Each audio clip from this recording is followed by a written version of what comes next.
আগামীকাল 12 ফেব্রুয়ারি অনুষ্ঠিত হতে যাচ্ছে জাতীয় ত্রয়োদশ সংসদ নির্বাচন ও গণভোট। এই ভোটকে কেন্দ্র করে আজকে সকাল থেকেই প্রতিটি কেন্দ্রে ব্যালট পেপার ও প্রয়োজনীয় সামগ্রী পাঠানো হচ্ছে।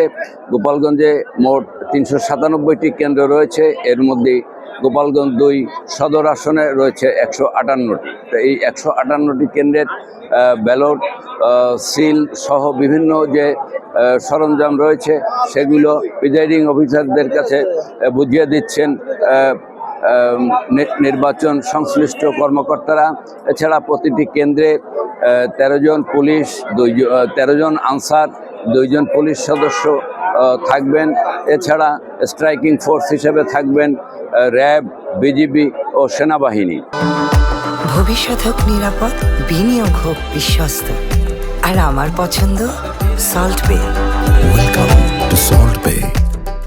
আপনারা সবাই জানেন আগামীকাল 12 ফেব্রুয়ারি ত্রয়োদশ জাতীয় সংসদ নির্বাচন ও গণভোট অনুষ্ঠিত হতে যাচ্ছে।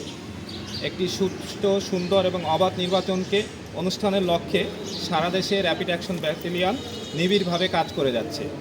তার এই ধারাবাহিকতায় সুষ্ঠু ও নিরপেক্ষ নির্বাচন অনুষ্ঠানের জন্য র্যাব 9 বদ্ধপরিকর। আপনারা জানেন আমাদের CPC 2 শ্রীমঙ্গল ক্যাম্পের এরিয়া অফ রেসপন্সিবিলিটি হলো পুরো মৌলভীবাজার জেলা।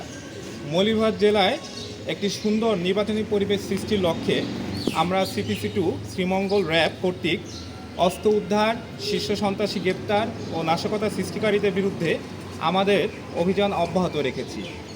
যার ফলশ্রুতিতে আপনারা অবশ্যই লক্ষ্য করবেন যে অন্যান্য যে কোনো জেলার চেয়ে আমাদের শ্রীমঙ্গল জেলার আইনশৃঙ্খলা পরিস্থিতি মৌলভীবাজার জেলার আইনশৃঙ্খলা পরিস্থিতি যথেষ্ট ভালো রয়েছে। আপনারা জানেন মৌলভীবাজার জেলায় আমাদের মোট নির্বাচনী আসন হলো 4টি। প্রতিটি আসনে আমাদের 2টি করে টহল টিম, সর্বমোট 8টি টহল টিম সার্বিক আইনশৃঙ্খলা নিয়ন্ত্রণে কাজ করে যাচ্ছে। এছাড়াও প্রতিটা আসনে আমাদের সাদা পোশাকে গোয়েন্দা টিম কাজ করে যাচ্ছেন।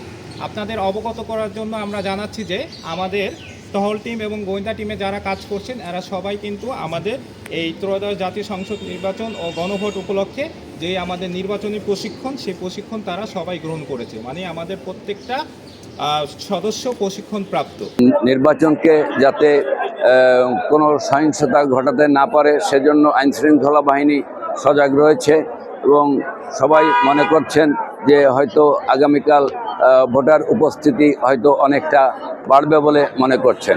আমিনুল হাসান শাহিন, বাংলাদেশ প্রতিদিন, গোপালগঞ্জ।